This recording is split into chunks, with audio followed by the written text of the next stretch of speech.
నమస్కారం అండి, నా పేరు బాలనాయుడు, జనసేన పార్టీ పాకిరాబాద్ నియోజకవర్గం.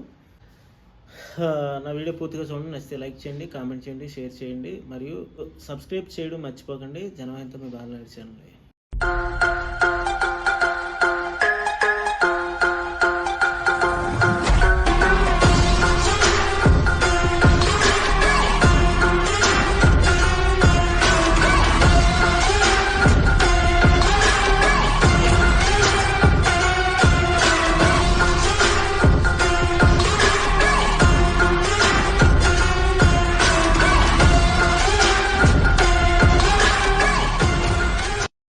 గౌరవ ఉప ముఖ్యమంత్రి వర్యులు మరియు అటవీ శాఖ మంత్రి అయినటువంటి శ్రీ గొంతుల పవన్ కళ్యాణ్ గారు కడప జిల్లాకు సంబంధించినటువంటి ఒక ఇష్యూ మీద అక్కడ ఉన్నటువంటి అటవీ శాఖ అధికారులు మరి కలెక్టర్ గారిని విచారణకు ఆదేశించారండి.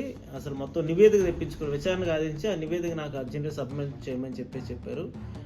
ఆ యొక్క విచారణ ఎవరి మీదే కాదు, ఆనాడు వైసీపీ పార్టీ ప్రభుత్వంలో జగన్మోహన్ రెడ్డి గారు ఆ యొక్క ప్యాలెస్ లోపలే కూర్చొని వీలైతే హెలికాప్టర్లో వెళ్ళేవాళ్ళు, హెలికాప్టర్లో దిగి అక్కడ సభ చూసుకొని మళ్ళీ హెలికాప్టర్లోనే వచ్చేసేవాళ్ళు అనమాట. ఏదో ఒక అత్యవసర పరిస్థితి వచ్చే తప్పించి ఆయన కారు మీద వెళ్ళేవాడు కాదు. అటువంటి జగన్మోహన్ రెడ్డి గారు ఇంట్లో కూర్చుంటే అక్కడ మంత్రివర్గ సమావేశంలో ఏం మాట్లాడాలి, మంత్రివర్గ సమావేశంలో ఏం చర్చించాలి, నెక్స్ట్ మంత్రివర్గ సమావేశంలో ఏం ఇచ్చారు ఇన్పుట్స్, ఇవన్నీ కూడా బయటకు వచ్చి మీడియాకి వివరించేటటువంటి సకల శాఖ మంత్రి గారు అని అనేవాళ్ళు. ఆ రోజుల్లో ఆయనే సజ్జల రామకృష్ణారెడ్డి గారు.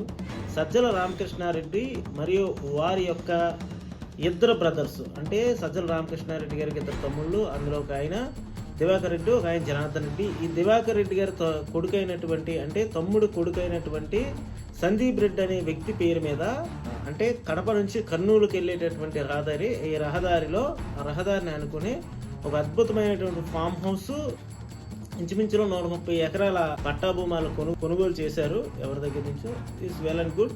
కాకపోతే వీళ్ళు కొనుగోలు చేసిన తర్వాత ఈ భూమిలో కొన్ని 1 ఎకరం, 2 ఎకరాలు, 3 ఎకరాలు, 4 ఎకరాలు కాదు, ఇంచుమించులో 52 ఎకరాలకు సంబంధించినటువంటి అక్కడ సర్వే నెంబరు 1629లో 11,000 ఎకరాల యొక్క అటవీ శాఖ భూమి ఉంది. ఆ భూమిని వీళ్ళు ఏం చేశారంటే అద్దులు చెరిపేసి జరిగింది. మళ్ళా 1612లో ఎవరిదో డీకేటీ అంటే దరఖాస్తు చేసుకున్నట్టు ఇప్పుడు ఎస్టీకి సంబంధించినటువంటి వర్గాలకు సంబంధించినటువంటి వాళ్ళు ఉంటారో వాళ్ళకి సంబంధించి ఎవరో 5 ఎకరాల ల్యాండ్ ఉంటే దాన్ని ఆయన పేరు ఉంటే దాన్ని కూడా వీళ్ళు అక్రమంగా లాక్కున్నారు నా దగ్గర అని చెప్పేసి ఆయన అటవీ శాఖని అప్రోచ్ అయిన తర్వాత దాని మీద వీళ్ళు వివరాలు లాగితే మొత్తం అంతా కూడా బయటికి రావడం జరిగింది. మరి ఈయన మీడియా ఎలా ప్రవర్తించాలి, ప్రతిపక్షాలు ఎలా మాట్లాడాలి, నెక్స్ట్ పవన్ కళ్యాణ్ గారు ఏంటి, ఇవన్నీ కూడా ఈయన ఒక ప్రజాప్రతినిధి కాదు, ఒక రిప్రజెంటేటివ్ కాదు, నెక్స్ట్ ఈయన ఏ విధమైన ఈయన ఉత్తమ సలహాదారుడు ఈయన ప్రభుత్వానికి. సలహాదారులో మరి ఈయన ఎక్స్-ఐఏఎస్, ఐపీఎస్, ఎక్స్ బ్యూరోక్రాటిక్ రాదు, సాక్షి పేపర్లోనో సాక్షి టీవీలో పనిచేసినటువంటి ఒక జర్నలిస్టో లేదంటే ముఖ్యమైనటువంటి ఎడిటరో. సో ఈయన్ని తీసుకొచ్చి ఈయనకి ప్రభుత్వంలో కీలకమైనటువంటి సలహాదారుడు ఇచ్చారు. మన సలహాదారులు ఉండేవాళ్ళు 100 మంది, అందులో ఈయన ఉత్తమ సలహాదారుడు, చాలా అన్యోన్యమైన సలహాదారుడు. మరి ఈ సలహాదారుడు అందరికీ సలహాలు ఇస్తూ చెప్తూ మరి ఈయన ఏ విధంగా ఈ యొక్క అటవీ భూమి మొత్తాన్ని 52 ఎకరాలను ఆక్రమించాడు అనేది ఇది ఒక ప్రశ్నార్థకమైనటువంటి అంశం. ఈయనే డిసైడ్ చేసేవాడు. అంటే ఓన్లీ జగన్మోహన్ రెడ్డి గారు ఆయన ఓన్లీ యాక్షన్ అంటే చెప్తాడు, ఏదో సినిమాలో నేను ఎక్స్ప్రెషన్ ఇస్తాను, వర్క్ మీరే పని చేయాలంటాడు. అలాగే ఈయన ఏంటంటే ఆయన ఎక్స్ప్రెషన్ ఇచ్చేవాడు జగన్మోహన్ రెడ్డి గారు, ఈయనే మొత్తం అంతా బ్రీఫ్ చేసేవాడు అన్నమాట మీడియాకి కానీ బయట వచ్చినటువంటి అందరికీ కూడా. అదేవిధంగా జగన్మోహన్ రెడ్డి గారిని కలవాలన్నా సరే ఈయన దాటుకుని వెళ్ళాలి. ఫస్ట్ ఈయనతో మాట్లాడిస్తే మ్యాక్సిమం వర్క్ అయిపోద్ది అక్కడికి. లేదు కాదుకూడదంటే మహా ఇంపార్టెంట్ అయితే అప్పుడు ఆయన కలవాలి. ఎవరో ఎమ్మెల్యేలు, మినిస్టర్లు, ఎంపీలు వీళ్ళు కూడా.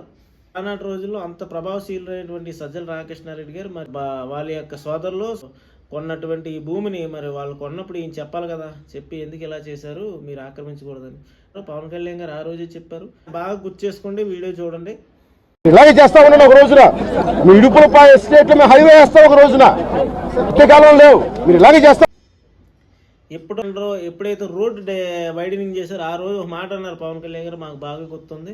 మీరు ఈ విధంగానే చేయండి, ఒక రోజు వస్తుంది, వచ్చినప్పుడు ఖచ్చితంగా ఇడుపులపై మధ్య నుంచి రోడ్డు వేస్తామని చెప్పేసి అన్నారు. మరి సరైనటువంటి టైంలో సరైనటువంటి నాయకుడు వచ్చాడు. అంటే మనం చెప్పేవన్నీ శ్రీరంగనూతులు, చేసేవన్నీ ఇవే అన్నట్టుగా ఉంది ఇదంతా కూడా. కాబట్టి మరి దీని మీద ఈ యొక్క కడప జిల్లాకు సంబంధించినటువంటి అధికారులు ఏ నివేదిక ఇస్తారో పవన్ కళ్యాణ్ గారికి, దాని మీద సజ్జల గారి కుటుంబంకి సంబంధించినటువంటి ఆ ఫామ్ హౌస్, మరి అక్కడ ఉన్నటువంటి ఆ ఫాము, వీటి మీద ఏటువంటి చర్యలు తీసుకుంటారు, ఇవన్నీ కూడా త్వరలో తీరుతుంది.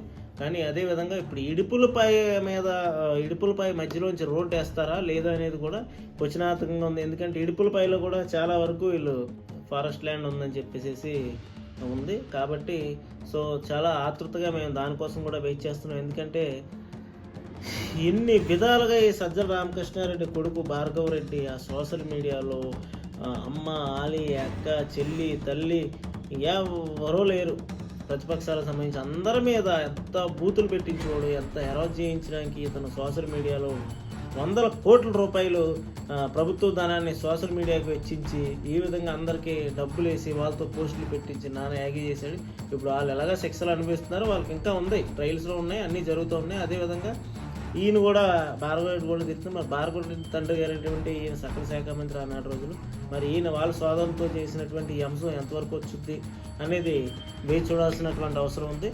కాబట్టి పడగా ఎవరి దగ్గర పడ్డారంటే పవన్ కళ్యాణ్ శాఖలోనే పడ్డారు. కాబట్టి ఇది ఎంతవరకు దారి చేస్తుందని చూద్దాం. సో నా వీడియో చూశారు కదా, నా వీడియో నచ్చితే లైక్ చేయండి, కామెంట్ చేయండి, షేర్ చేయండి, మరియు సబ్స్క్రైబ్ చేయడం మర్చిపోకండి. జనవాహినితో మీ బాలనాయుడు ఛానల్ని. ధన్యవాదాలు.